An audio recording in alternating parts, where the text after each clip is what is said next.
Pozzo, a tutta l'attività, le idee che ha avuto e soprattutto per il coraggio di aver iniziato oltre 15 anni fa a coltivare l'idea di ristrutturare lo stadio e di ricostruire uno stadio che fosse più adeguato appunto ad ospitare anche competizioni importanti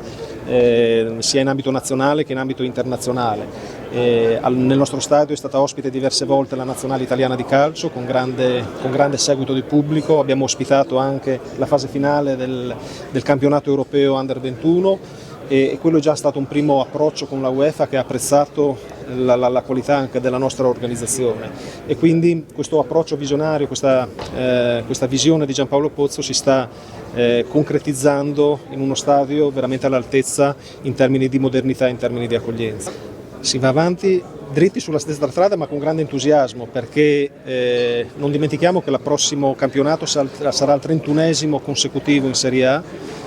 e non mi stancherò mai di ricordarlo, questo è un piccolo record che per una società delle nostre dimensioni, considerato che in Italia poi soltanto le due milanesi, le due romane lo possono vantare e quindi credo che un club che ha 129 anni di storia, che ha trascorso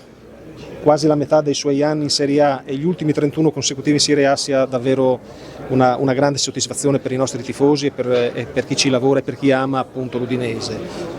Siamo agli inizi, come diceva, di una nuova stagione, di un nuovo percorso, l'entusiasmo è molto alto e chiaramente adesso siamo proprio agli inizi, già il 3 luglio comincerà il raduno della squadra, arriveranno nuovamente i giocatori, si ripartiranno i lavori, comincerà di nuovo la preparazione, il ritiro precampionato che poi andremo a farlo in Austria, già stiamo programmando le gare amichevoli e poi il mercato perché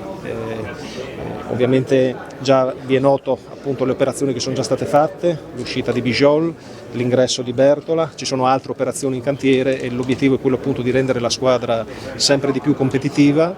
e poter fare davvero un campionato che possa permetterci di arrivare alla colonna di sinistra della classifica.